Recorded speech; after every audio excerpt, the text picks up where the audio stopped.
Like sands through the hourglass, so are the days of our lives.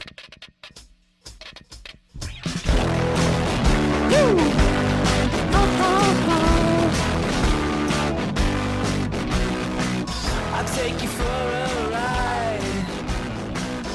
I'm a garbage truck. 5, 4, 3, 2. Welcome to Weisscast, the show where each and every week, 4 people, including me, talk about things that they want to talk about. You usually call us 4 besties, and I'm sensing a little bit of tension. We're 3 besties and me. Okay. Talk about retainers and all the things we love about them.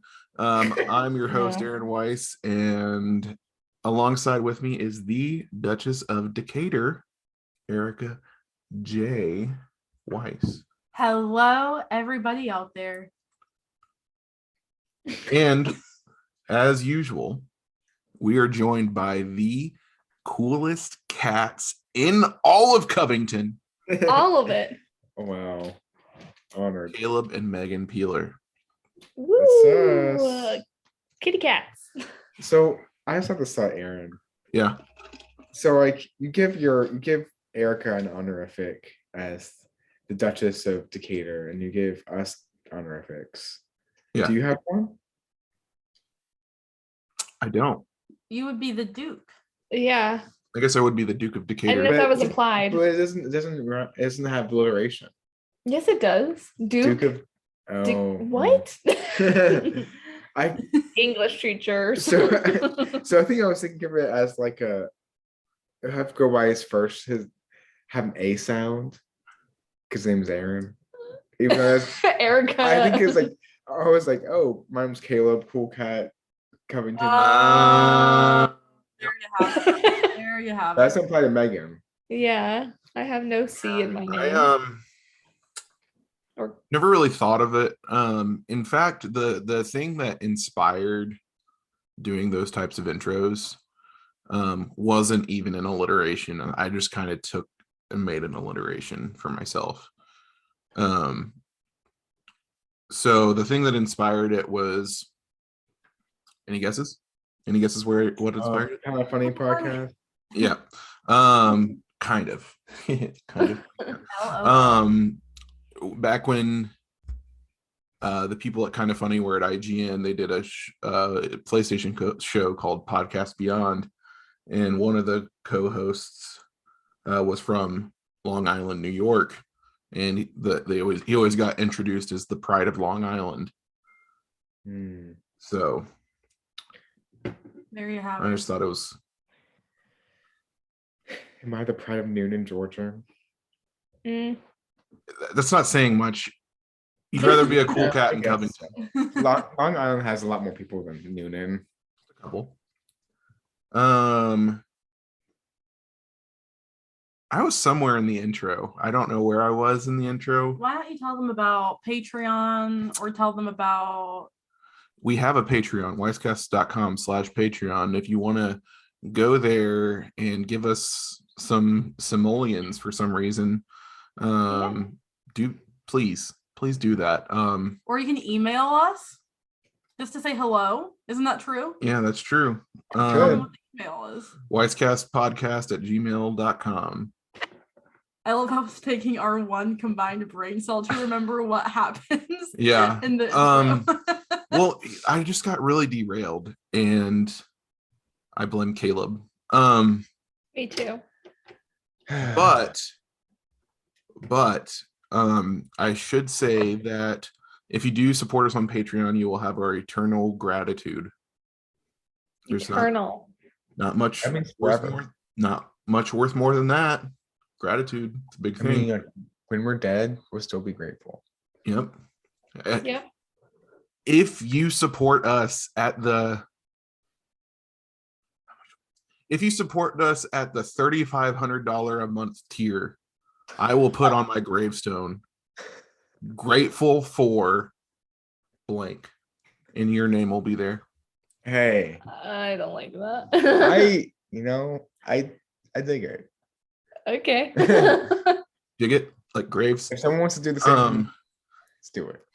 Stop. $3,500 a month. So AKA you have to pay me a salary for the rest of my life. So your employer is who you're gonna put on your gravestone? His employment is In my head, Whatever. this had to be at least a 10-year commitment. You can't just sign up for 1 month and then revoke. No. No name on tombstone for you if you were thinking that. Nope. So You're paying for our house one day.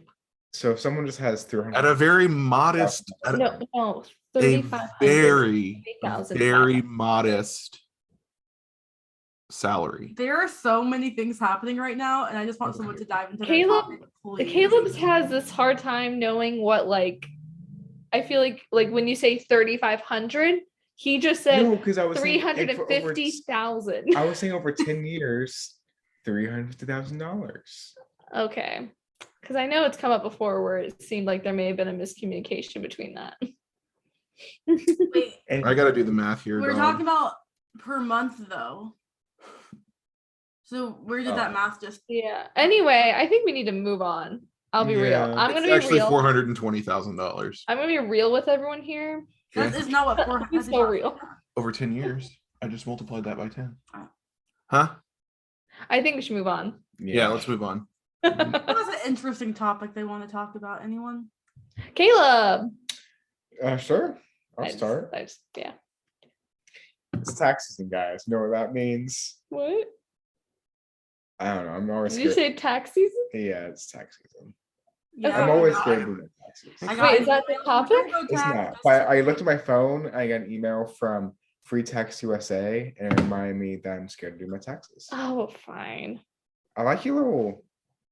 beard right now. I don't. Anyway, my real topic is this. Okay. I'm an English teacher now, and Woohoo. yeah, and so I teach kids books and stuff. So it got me think today, like, what are some of yours? Just your. What are some of your favorite books you've read? It could be this year, it could be for class, it could be your lifetime. Yeah. I could give you a few different genres.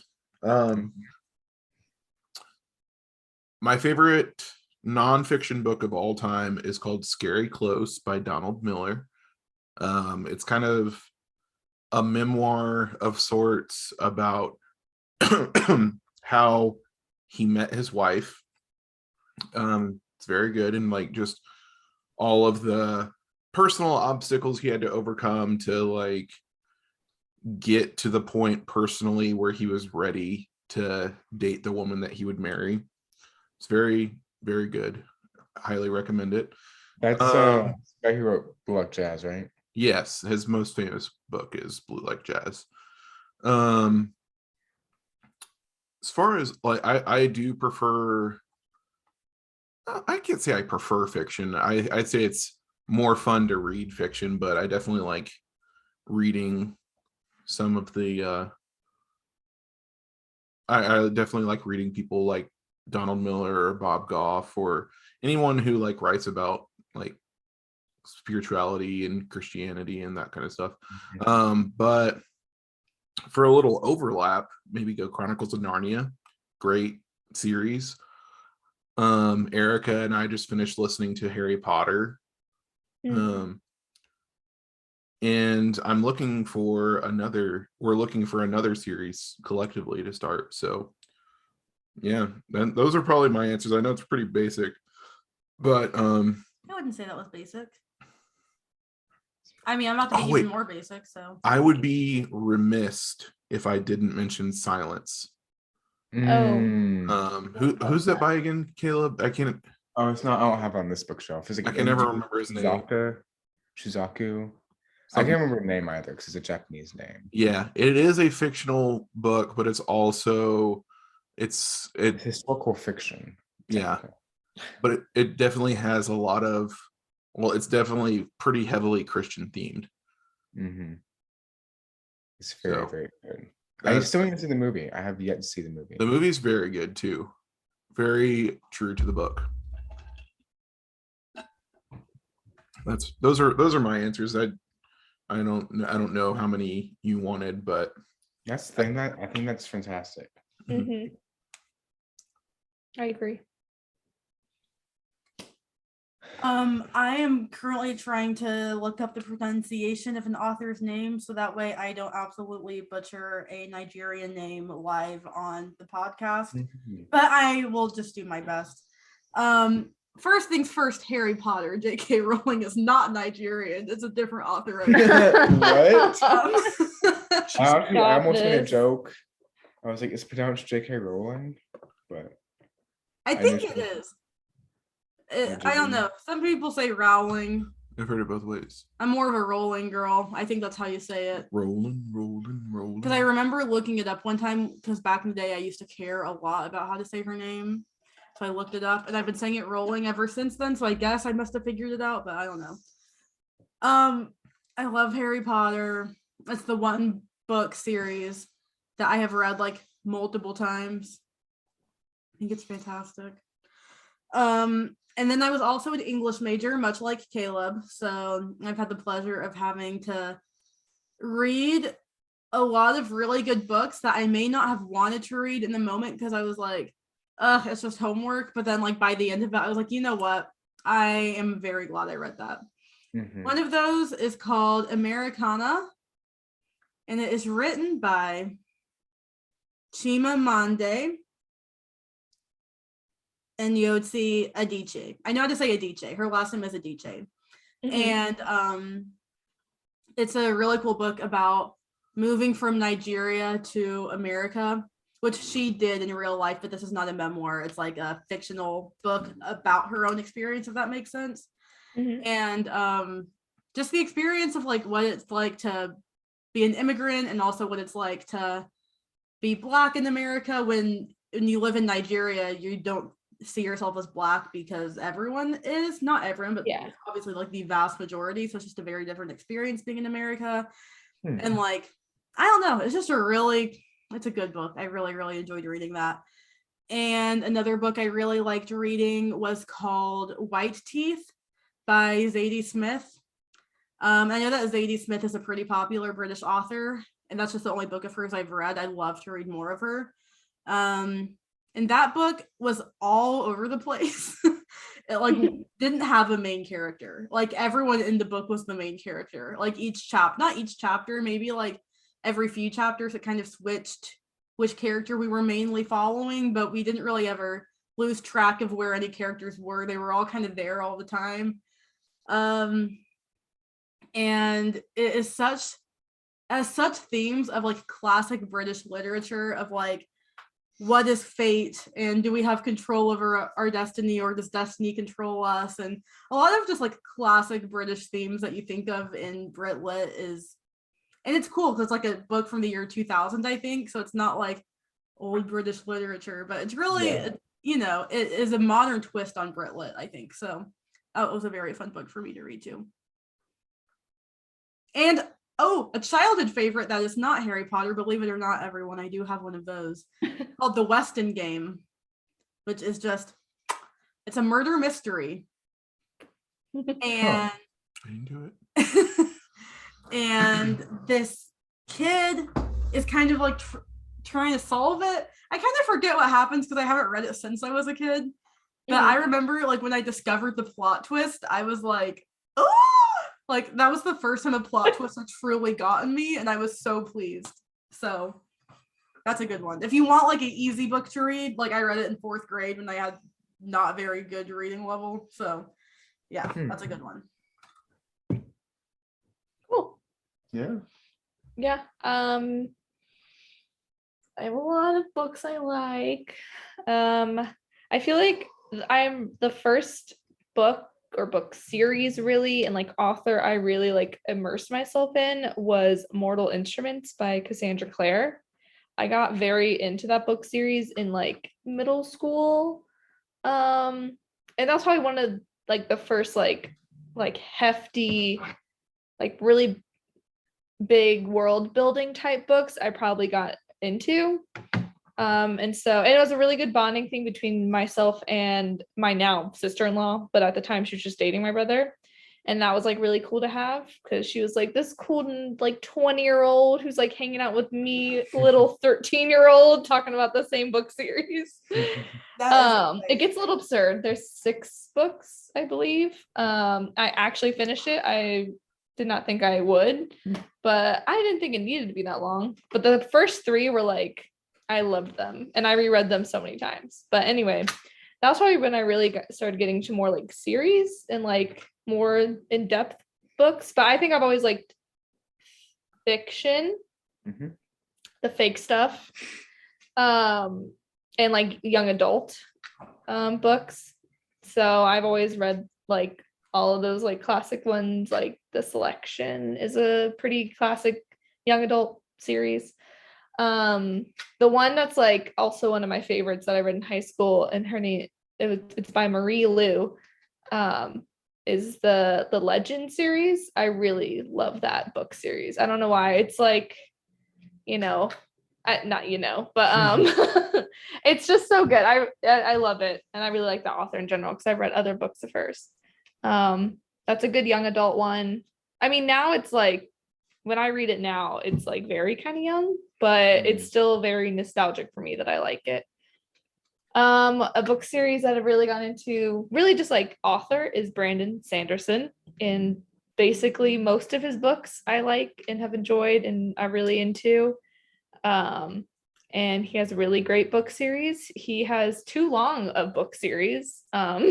He could chill out, honestly. He could chill out on this, right? He could really chill out. I would love that if he did that.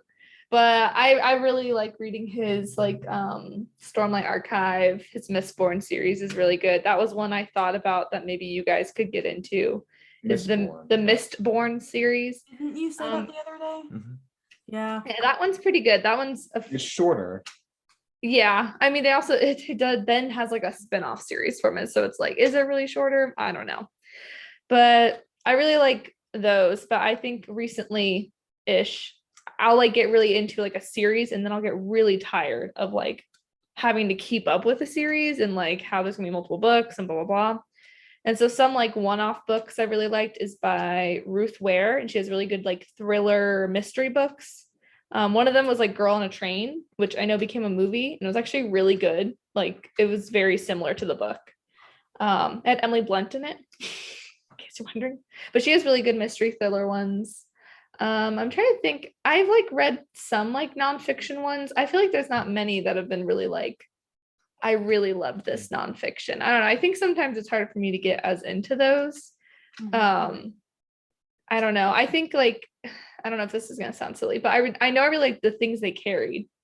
That's nonfiction, or is that fiction? But it's like fiction. It's like historical fiction. Historical fiction. Okay. Yeah. The Things They Carried, which is also becoming a movie.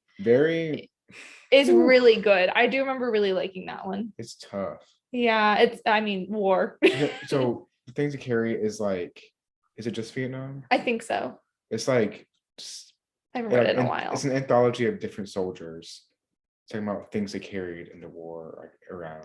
Yeah, like post-war also, how it like affected them. That one's really good. I'm trying to look at those other ones. I'm sure there are. But yeah, I think mostly I go for young adult fiction reading that I really like. And I've been trying to get more into ones that are just one book because I've been overwhelmed by series lately. So yeah, even though actually I just started the series. There are 2 very shocking actors in The Things They Carried movie adaptation. Who? Pete Davidson. Duh. I'm like, what? And Moises Arias. Not Rico from Hannah Montana. Rico from Hannah Montana. What? Oh, interesting. Which I trust him because I've seen him do drama before, and he was fine. Yeah, but he just looks kind of goofy. Well, he looks, yeah, but that's because like, we see him and we That's think, oh, it's great. Rico from Hannah Montana, but he's an adult. But Pete Davidson is just goofy, so I'm just scared. Yeah, that's because it's a very serious book. Right. So I don't. Wow, I mean, I haven't read this book in a long time, so I can't even think like of the characters and who is who and who could be who, and like fully remember all that. So I couldn't even say like, oh, he could be this person. I have I'm no pretty They idea. don't have sure- the characters listed on IMDb yet. Okay. I'm pretty sure I only read like one short story from it. Me too. Oh, okay. Well, I have it. I feel left If out. you want to read the I whole know. thing, yeah. So anyway, that's books. They're great. I like them a lot. Go ahead, Caleb. So for me,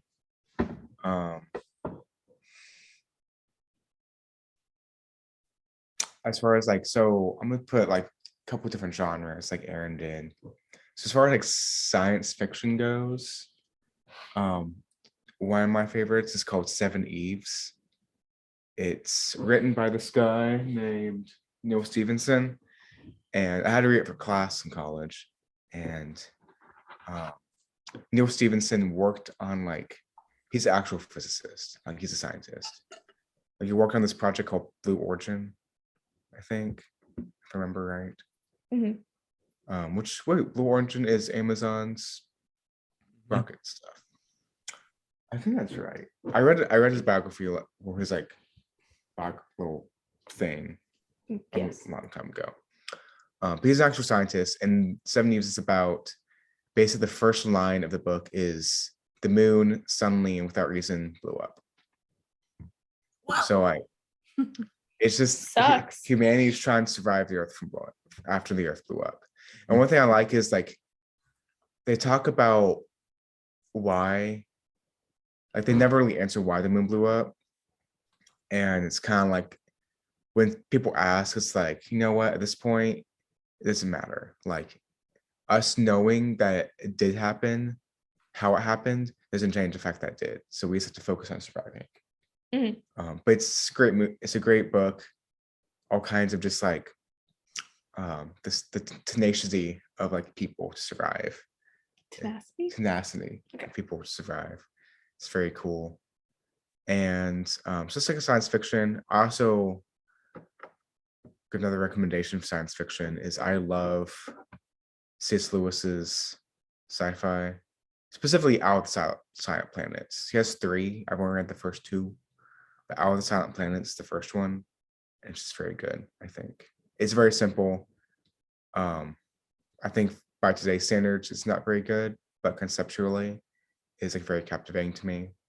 That basically the main character goes to this planet and there's an unfallen, 3 species of alien that are like unfallen. Yeah. And I think that's like wow to me. And I think fantasy has become much more of like my thing in reading. Y'all have heard me talk about Stormlight Archive, which is great. I think it's probably like my favorite like fictional thing ever is probably Stormlight Archive. Which I love basically everything from Brandon Sanderson.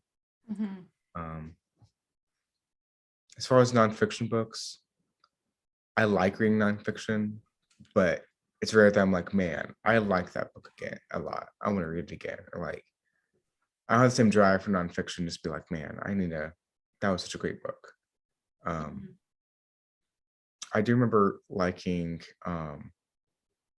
You Are What You Love quite a bit when I read it like 5 years ago now. So yeah, I don't read a lot of nonfiction.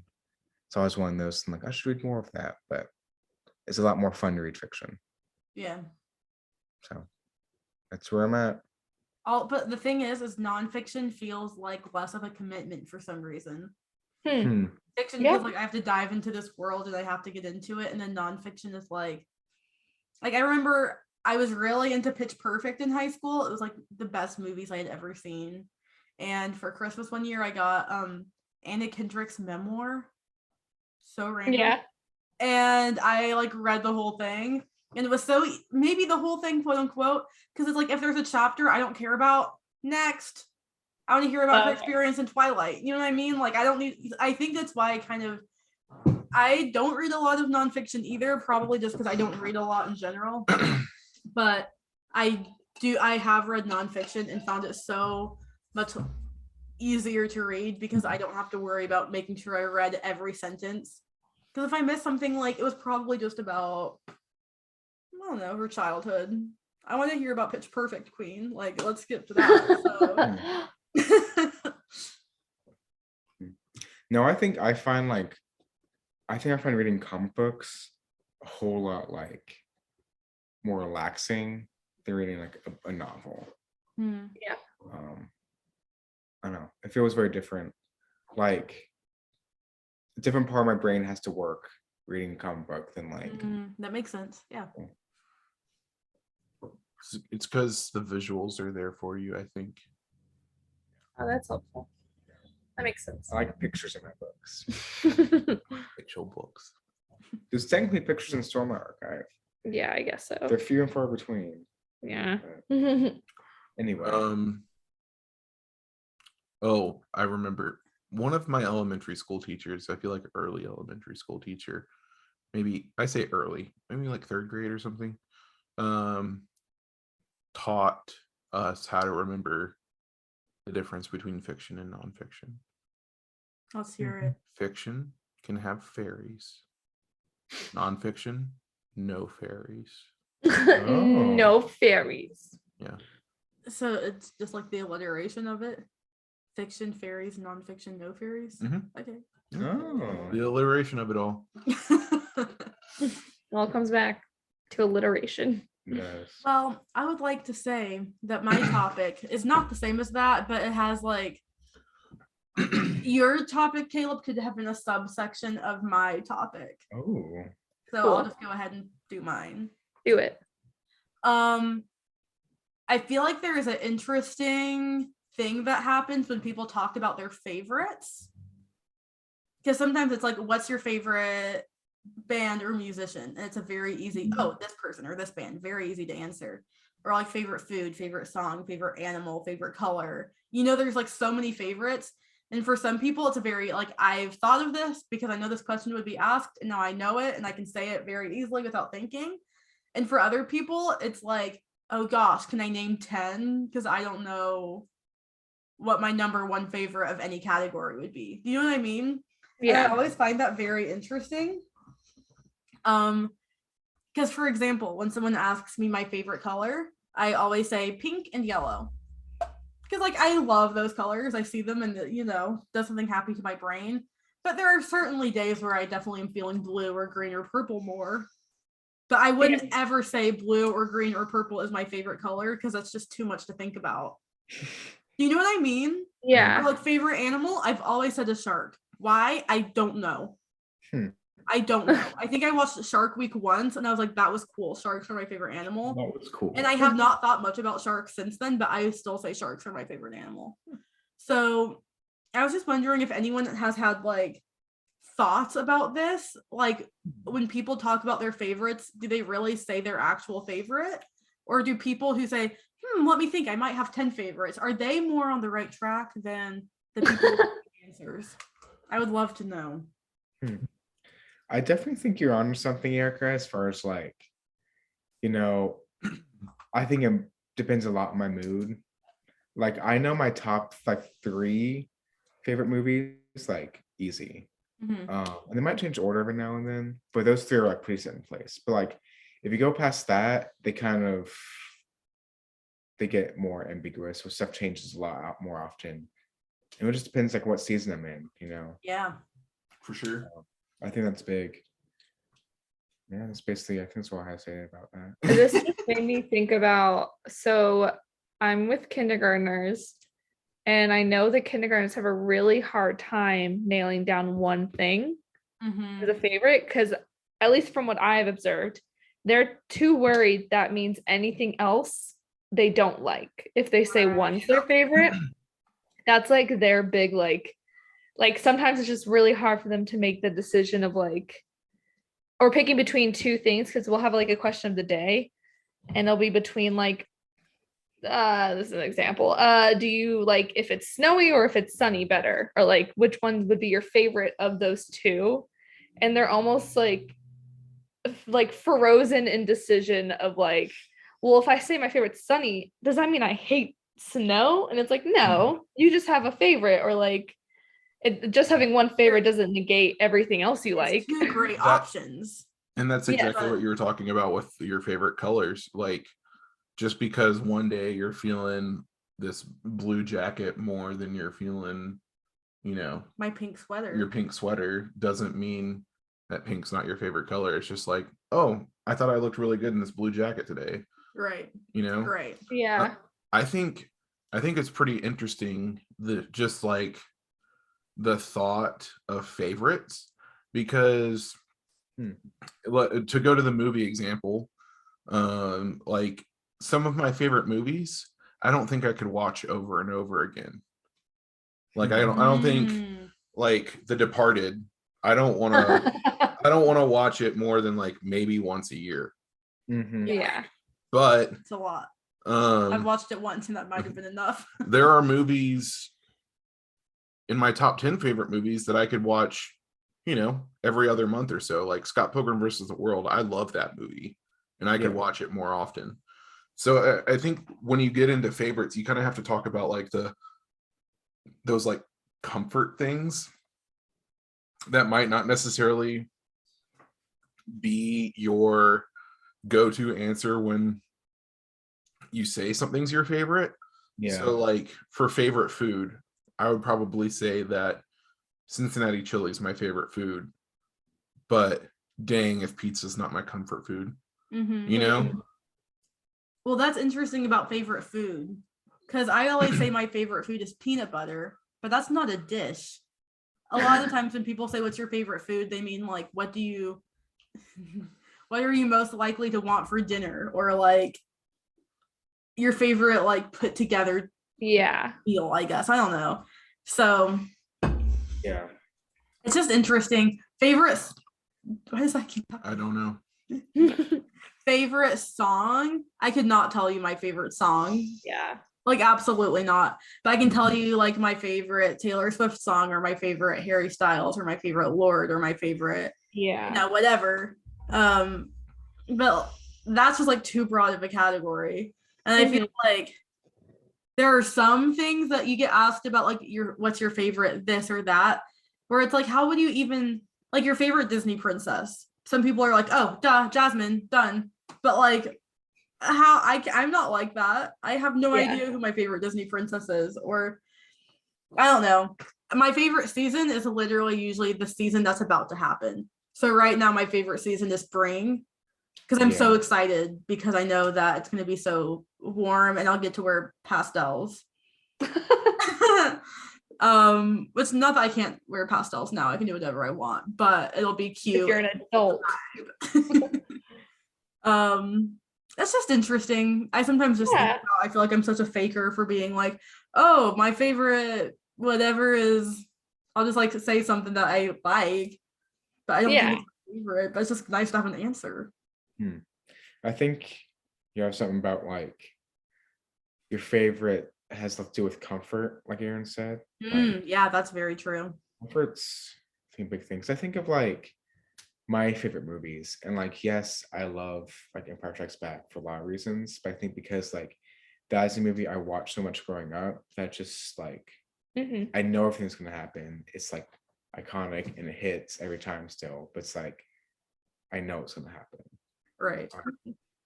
Level of comfort. There's like other kind of favorites of like, especially for like movies and me, it's like the art of it is a big thing for me. Like Blade Runner 2049, it's not for everybody. And it's like a 3-hour movie about Ryan Gosling being like, oh, I'm a robot, but I have feelings. And that's what Westworld's about. I mean, kind of that's what it's about. It's not really what it's about. It's more he's questioning if he's a human or not, really. Okay, go on. It's okay. And so like it's not for everybody. And like I don't want to watch every day because it's just a lot. It's not exactly a very like exciting movie all the time, but I think it's awesome. Like Lady Bird.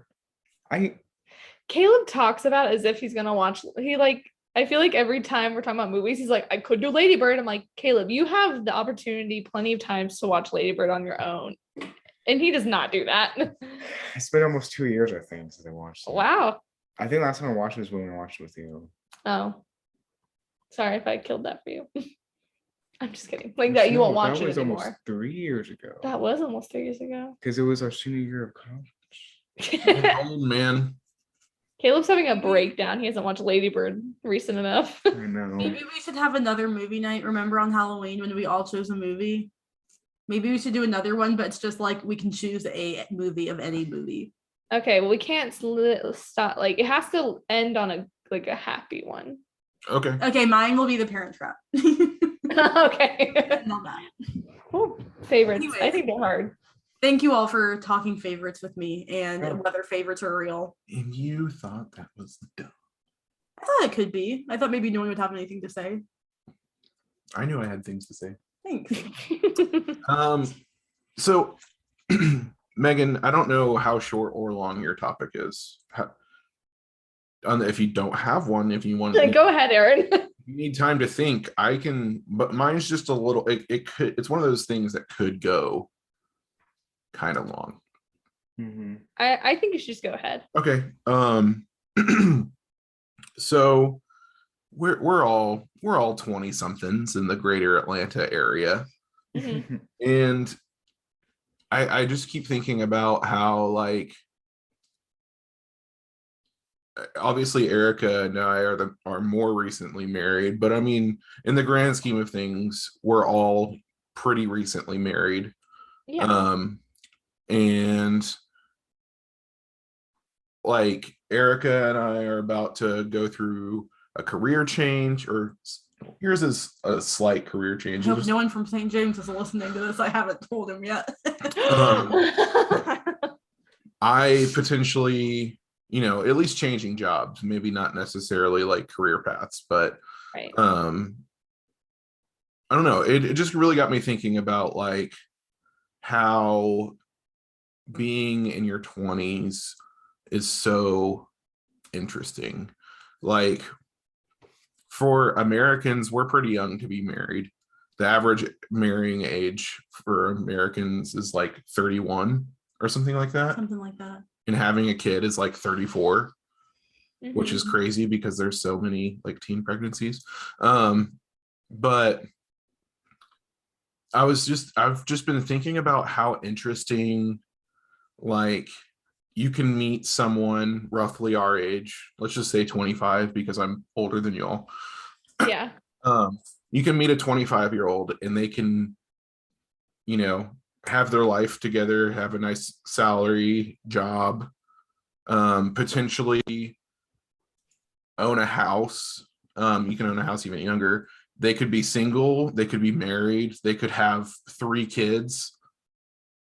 And like, there's not really any other decade that's like exactly like that. It's like more common as you go into like your 30s that you have at least a few of those nailed down, like whether it's kids and being married, or being married and owning a house, or having kids and owning a house, or whatever. Like, it's the decade of 20s is a very like Formative decade. formative, it's transient. Like, you're not necessarily planting, you might not plant roots and stay in one place for the whole 10 years. You can have a bunch of friends who are all the same age and who are all in extremely different places in life. Right. Yeah. And I've just been, can you guys hear the horn in the background? No. Okay, good. Okay, good. Because it is annoying me. It's annoying me too. I was just wondering, like, have you ever put much thought into that fact? Or like, have you ever just been like, I mean, because you guys have lived in, like, you haven't stayed in one place for longer than a year in a while. Yeah. Specifically you two. Yeah. So I just wondered if you've thought about that, like if you've wanted to maybe put down roots somewhere, or I don't know. I don't know. I've just really been thinking about the transient 20s. Yeah, Megan and I kind of talked about that today, because I have a group chat with like friends of mine from Arizona, and so like Jacob Moore is in there and Nathan is in there, and the three of us are married. Nathan has a kid, but there's also two guys in there that are still single. They're just working, and it's like, and I have friends like from like high school who just like are still basically like just working part-time jobs, and they're like my age. And it's like 20s are a very odd time of just like there's no set like plan for 20s. Usually it's like you're figuring it out. Even like Friday night when we're hanging out with Jacob and Hargrove, like Jacob's married, you're married, but Hargrove is a single guy. And But he owns a house. it's a good time to be alive. He owns the house. That is very true. Yeah, that is interesting. Yeah, because we talked about that group message, how there's like a married couple that has a kid, possibly like married couples that could be thinking about having kids. And then there's like the two single guys, one has a dog and is like living life his like full-time job and stuff like that. And another one who's like, neither of them but own a house, right? Mm-mm. Okay. Anyway, I could just see Curtis owning a house for some reason. But anyway, it's just like an interesting group of guys who like, you know, they get along, they're all friends and everything, but they're all like seemingly very different stages of life, all within like the same age group. So I definitely would say we've like noticed that before of like 20s, you could be doing anything and it's not weird, almost. Not weird. I don't know if that's the right word, but like you could be, like you were saying, 25 and it could look so many different ways. Yeah, it's like we were 23, married, and we lived with my parents. Right. And that's like not crazy. Like, yeah. it's like I know plenty of my friends from high school still with their parents. Yeah. Like it's just like transit's the best word of like it's all over the place. Yeah, lots of transition, because generally you're like coming out of school where you kind of already had something figured out for you, like a schedule, routine, a place to be. And then it's like once you leave that, it's like, oh, I got to figure this out on my own. And usually you're not going to do it.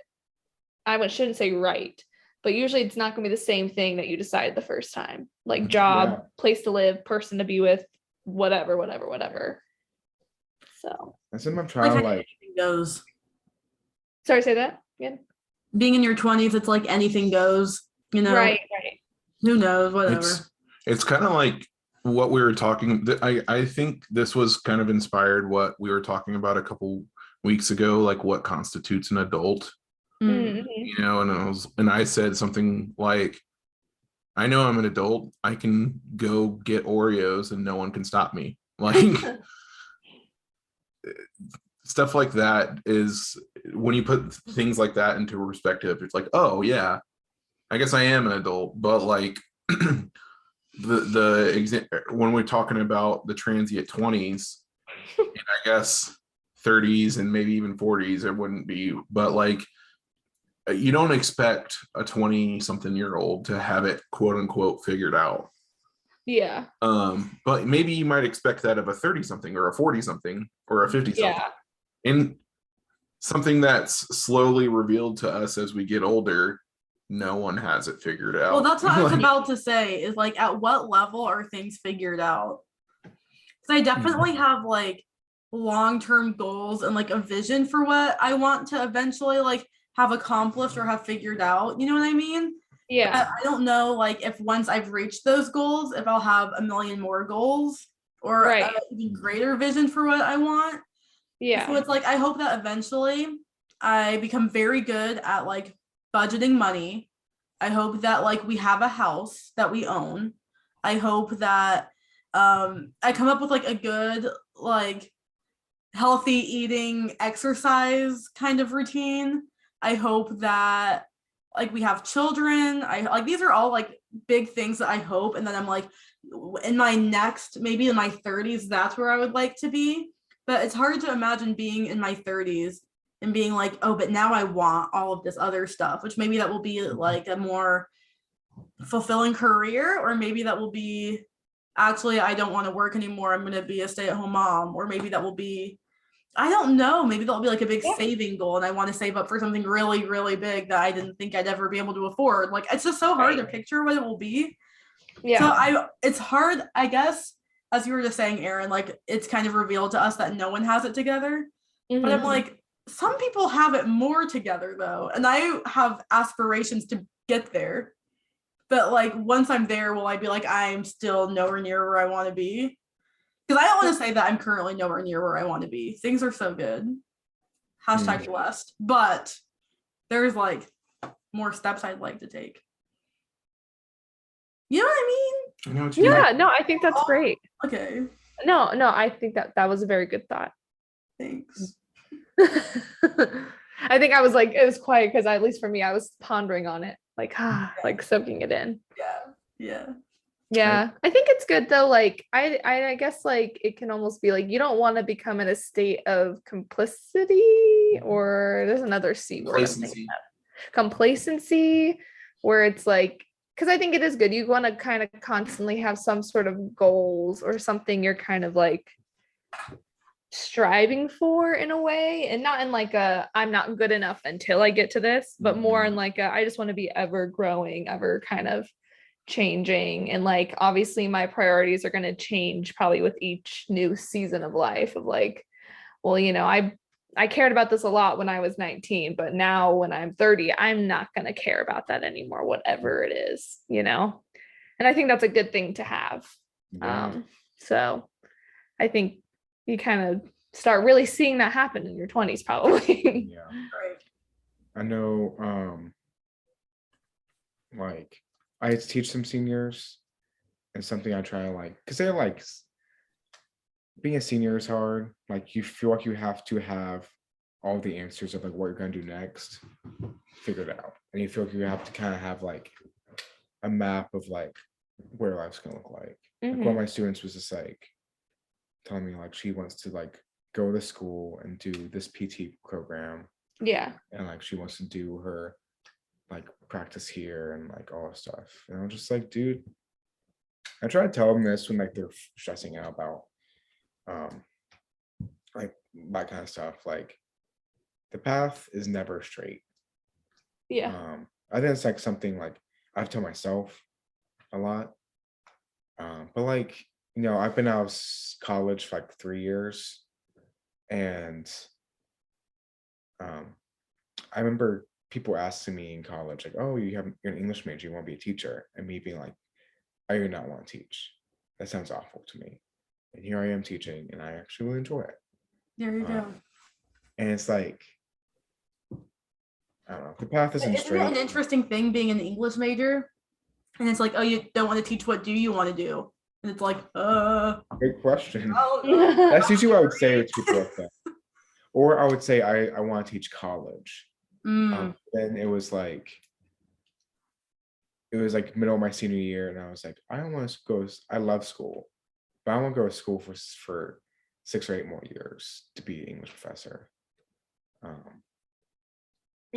almost even thinking right now, like just how much like we were talking about, like priorities or ideas or what you think is going to happen can change. Because I'm thinking like, so when Caleb and I were dating, it's like the year 2019, and it's like beginning of 2019, January, February, we weren't like, we're gonna get married.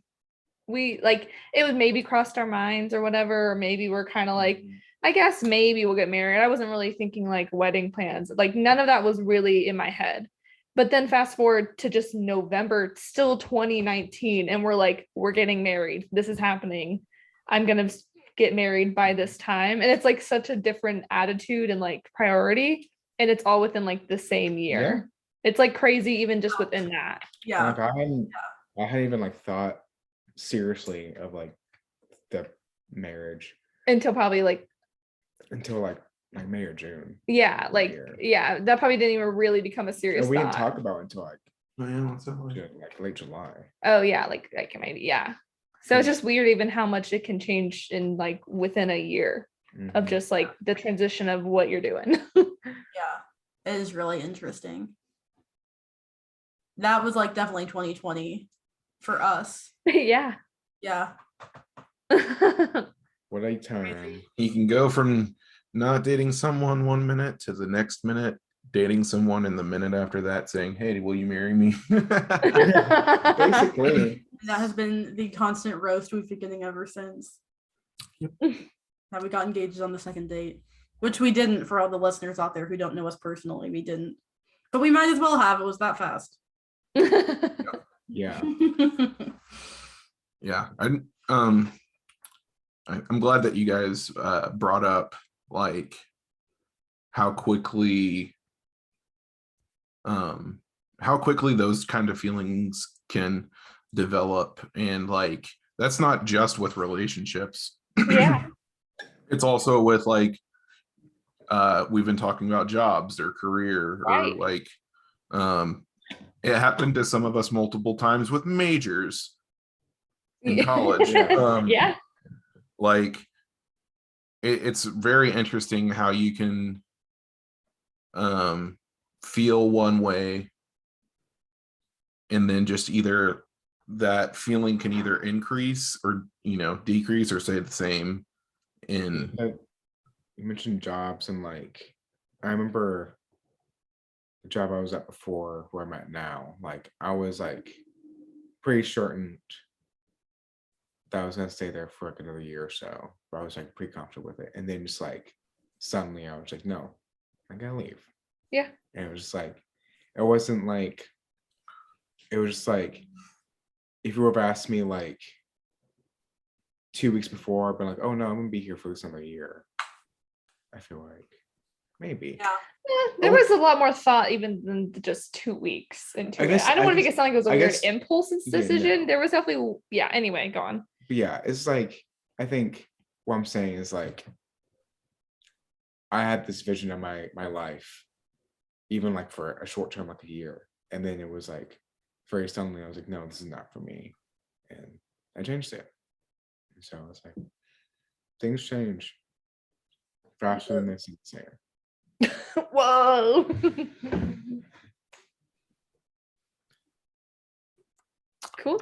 Cool. Megan, we saved you for last. Okay, well, now I'm worried this might go long because I know some of the people in this room have thoughts. And anyway, so think about hobbies and skills and like learning new skills and stuff like that suddenly came to mind. Ad for Skillshare. Oh my gosh, I wish. And now sponsored by, I'm just kidding. If only we're sponsored by, that would be cool. But anyway, no, it's not. But I did start thinking about hobbies in the midst of this podcast suddenly. I was definitely still paying attention to everyone, but also that came to mind. Of just like, what are your hobbies, or like, are there hobbies or maybe skills like you were thinking or like you want to get into, or like, why do you like the hobbies you do? Because I was thinking for myself, I don't have much of a hobby or like anything that I really invested in that's like the most could be reading, but even to a point that's not like, I guess I would never really say that's like a hobby of mine unless I had to put that somewhere. But yeah, I would count reading as a hobby. I mean, yeah, that's what I mean. Like, I think it is. I think that's like a bona fide hobby. Like if I had to come up with a list of hobbies, reading would be on it. Not even for me, just like a hobby that a human being could have. I would put reading. I mean, video games are a hobby. Yeah, no, I agree. I definitely think video games are a hobby. I think I'm being more critical to myself of like how I approach reading, that I don't think of it as a hobby, but it probably is. See, I don't necessarily think that maybe TV is a hobby, but for some reason movies do feel kind of like a hobby. Like if you treat them in the right way, like it's about to be award season, and I'm nominating it. The nominations are going to be out like next week or 2 weeks from now. Oh yeah. And so I told Erica that once the Best Picture nominations are out, I want to watch all of them. So That feels very hobby. That feels very hobby-ish. Yeah. I think me putting on the Parent Trap and eating ice cream is like not quite a hobby. That's so that is hashtag self-care. That's what that is. Yeah, I was about to say, like, YouTube, not a hobby. No. Unless you're a Yes. Anyway, yeah. Podcasting is a hobby. Yeah. 100%. Is there a difference between a pastime and a hobby? I guess I can't tell myself when I sit in front of the TV and watch 2 hours of YouTube videos that I'm participating in a hobby. I am participating in mind numbing. I think hobby is something like you do. That's why I think like reading is like a weird like gray area for hobbies for me, because it's like, yeah, you're active in it. You're more active in it than like watching something. Yeah. But you're also like, I think of hobbies as something like there is a end like product to the thing. Huh. I call those productive hobbies. Yeah, because I guess in my head, hobbies could be lifelong. Because I think of yours as like Legos. Yeah. There's not this end to you in Legos. To your love affair with Legos, there's not an end. You'll always be wanting Legos to build. Yeah, but there's like an end product. Like you create something. Yeah, I guess my idea isn't the hobby isn't specifically this thing. The hobby is getting Legos, wanting to create something. It's not the destination, it's the journey. Right. Wow. Maybe you should read Stormlight Archives. Yeah, like having a finished product, like creating a Lego Death Star or baking a loaf of bread, like the end product's great. Like it's really cool, but the fun part was making it. Yeah. So I guess you're not saying the hobby is over once you get to an end product. It's just your hobby has to produce an end product. I guess I feel like with a hobby, it's like you have to like put something together or like create something. So like making a puzzle is a hobby, or coloring is a hobby, but like coloring is a puzzle. But I feel like I don't know. I feel like reading for me is like it's important. I think it's like hobby adjacent. Yeah. But I don't know. Yes, Aaron. So I would like to argue that that's not where I thought it would go, but I love it. When you're reading, you are gaining new ideas and maybe can have a perspective change. And you can argue that your perspective change is the product of reading. Because that happens. Well, what's the difference between live life? Like me watching like some educational YouTube?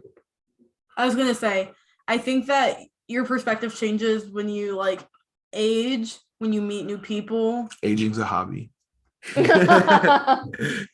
I'm just saying. I think reading is a hobby because it is like it's harder to do, and you have to like you can't just like put on TV and then stare at the wall. Like you can do that. You can put on TV and stare at the wall and like barely get anything out of it. And I will. But a book, if you like stop paying attention to the book, it's not still happening. You have to be in it to win it. You know what I mean? Yeah, like it's a level of engagement that you have to have. So I count it. Yeah, because I almost so go on. I was gonna say for me, a hobby that I have that I'm horrible at actively doing, and I need to like get my life together, and so when I just need help. But I love writing. Oh yeah. And to me, writing and reading go so hand in hand that it's hard for me to think of one of them being a hobby and the other one not. That's a good point. So, but yeah, I love to write. I love to journal. I was a creative writing minor. I'm all about the fiction, poetry, creative nonfiction trifecta. But I don't have it in me to do that a lot. And I wish that's a lie. That is a lie. Rebuked. I have it in me. I just need to do it. Rebuke it. So I love to journal though. And that's a lot easier because I don't have to be creative. I can just say whatever I'm thinking and write it down, and then bada bing, bada boom, all done. So yeah, I would say that's my main hobby. My other like Never mind. I was gonna say I love to sing, but I'm not a singer and I'm not very good at it, so it's not really a hobby. I like to practice harmonizing with my mom because neither of us are good at harmonizing. So we'll be like, like sing what we can do, and it's very funny, but I think that's more of a game than a hobby. It's more annoying my sister than actually a hobby. Nice. So we're like hobby. So are we just sharing hobbies now? Yeah, sure. Share hobbies, share thoughts about hobbies, whatever. I love that we had a little like, what is a hobby moment? And we can keep going, but also share what you do and maybe what you consider to be a hobby. So like, I will say like, I have a couple hobbies. Like I have like Legos. I have my little Gundam models. And like, I like to write. I'm actually trying to write a book right now. So I'll say that's probably my most like consistent like hobby. Oh yeah. So I don't play with Legos as much as I like want to. But yeah, I don't think I love gaming, but I don't think gaming is as much like a hobby. For yourself. Yeah. Like at the end of the day, like I love gaming. It's provide great memories, but it's not like I would rather give up gaming than like give up some other like more like hobbies. You know? I know. What would you give up? Or what wouldn't you give up over gaming? I feel like I would like, if it came into it, like I couldn't read, I couldn't play video games. I would choose not to play video games. Yeah, but would you give up Legos? To play. Oh, never mind. Go on. I misunderstood. Yeah. Go on. I don't know if I play with Legos enough to warrant like giving up video games for it. But I think like at least short term, I think I would be better off, I think, if I played with Legos more and people played video games less. Not that video games are bad for me. Yeah. It's just like I also don't want to put this terms of good and bad. Hobbies are just what they are. They're not good or bad. Unless they literally are harming you. Then don't do that. But also there's not necessarily one bad or good. Was it base jumping that's like it's crack and something else? I have no idea what you're saying. I've heard a phrase called like base jumping. It's like you do crack and another drug at the same time. I have no idea. Familia. I don't actually smoke crack. You know what hobby I used to have? Richard Pryor caught himself on fire doing this. Who's that? He's a comedian. I don't know him. He's from like the 70s and 80s. What was your hobby? A hobby that I used to have that I don't do anymore is makeup. I used to do like a full face of makeup like 4 times a week. And it wasn't because I had anywhere to go or anyone to impress or like it would literally be like time to go to class. I'm about to do a smoky eye. Like I can't not tell you why. Yeah. It was just so I can't tell you why. It was just so fun. Smoky eye sounds like a drug thing. Okay, well, it's just when you put a little bit of dark eyeshadow on the outer corner and then you smoke it out. That's all. Yeah, like make it drug thing. You blend it out. Then you blend it out. Let me say that. And it was just so fun. And now I wear makeup probably twice a month. Yeah. And I kind of miss it, but it's just not as entertaining to me as it once was. Oh my gosh. I was obsessed. I could like wake up in the middle of the night and be like, I'm bored, time to go do a full face of makeup, then wash it off and then go back to bed. Like it was just so fun. It was so fun. Good times. Okay. I think that's a full-blown hobby. Also, I'll say. I think makeup is a hobby. No, I can too. Maybe I'm gonna get looser with my idea of hobbies. I still don't think sitting. Anyway, I don't really think I have hobbies. I very lightly do coloring pages, like just not super often. And then I was more I like to do crossword puzzles. Oh yeah, you do have that. Okay, I'm done. Right on your end table. Yep.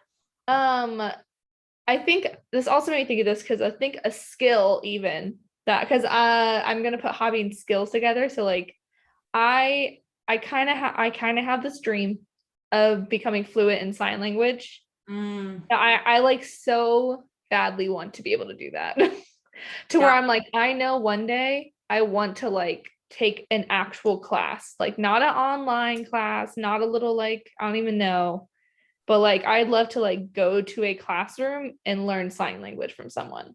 And like, I don't know, I don't even have plans to do anything specifically with it. I think I just like want to know it. No, if you can find a place to do that and it's affordable, call me and I'll do it with you. Okay, sounds good. I know that's something I'd like to do. And I wouldn't say it's a hobby because I think like learning a language, I mean, I guess it is, it isn't, whatever. But it's definitely like a skill I want to learn. Because I guess almost like knitting is both a skill and a hobby to me, at least in a way. But anyway, yeah, that's like a goal hobby. Sign language is a life skill. Yes, a life skill that I would love to obtain. I've like very minorly like kind of gone into it before, like very much where I had the basics. But then like it was like an online, I got like a Groupon for it. It was like only 10 courses. Like I wasn't about to become fluent at the end of this. Yeah. Most likely, at least. But it was but I liked doing it. I think I liked having something I was learning. So anyway, that's my thing. That's all I have. Aaron Weiss.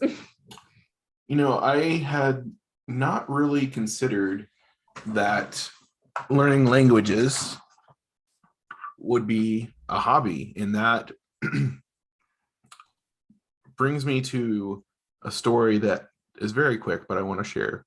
A couple summers ago, I really was like, all right, I know a decent bit of Spanish. I would really like to dig in and like learn more and, you know, potentially one day become fluent. So I do what all people in that situation do. I download Duolingo. I had a great streak going. It was like over 2 months every day I was meeting and exceeding the goals laid out for me. I really enjoyed it. It was a lot of fun. I probably was on there for like 20 minutes a day, maybe at the most. But yeah, it was a lot of fun. And then one day I forgot, or I didn't have my phone or something. Yeah. I just like didn't get to it. What do? That's right. I immediately delete the app and never give it a second thought. Oh my gosh. So it's all about the streak. It's all about the streak, girl. Only about the streak. Now, so yeah, I mean, I think I would like to maybe get back into learning a language. Sign language is a great one to learn. My cousin's wife is fluent in sign language, and her whole family is, because her brother's deaf. And I think that's really cool, that they all just were dedicated to learning it. Yeah. The whole family, and obviously that's the way for a deaf person to communicate. But was he always deaf? I think so. I think he was born deaf. So learning sign language would be great. Spanish would be great. I could see being interested in German. I've done that. Yep. It didn't completely stick, but I got just below conversational.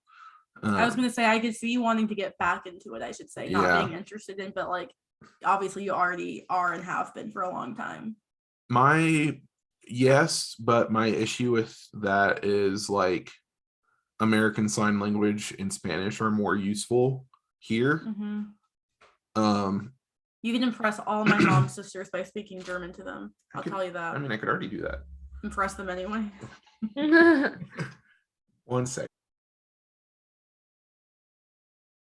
But as far as my actual hobbies, I mean, podcasting, we can all put podcasting on our hobby list. Whoa. Okay, we can. Megan, you have a hobby, damn it. I do enjoy baking and cooking. I go through phases where it's, more prominent in my life. I feel like baking is slightly like less necessary than cooking, so cooking kind of sometimes becomes a chore.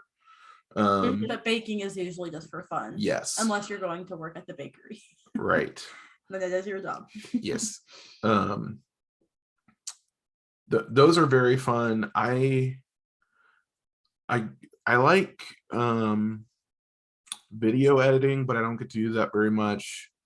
I like doing stuff like Photoshop or stuff with the Adobe Suite. Don't get to do that very much. I got to fix one of Erica's photos a few weeks ago, and that was the time of my life. Yeah, I video games are a hobby, but again, I kind of go through seasons of like just being on them.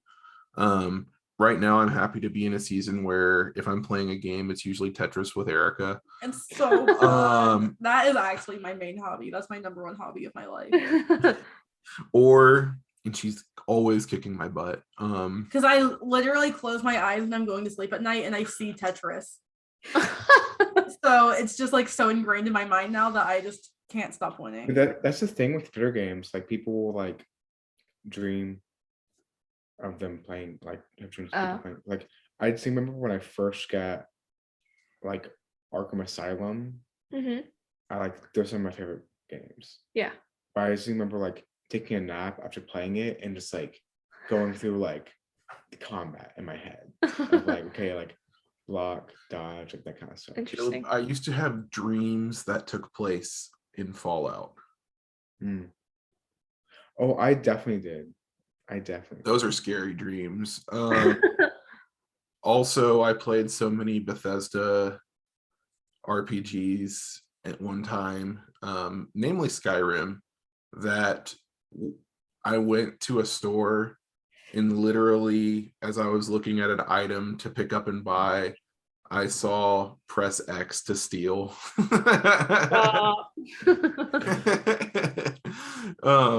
Maybe that's where we're getting into the bad territory. Yeah, that's the bad territory. But yeah, I'd say video games are a hobby of mine.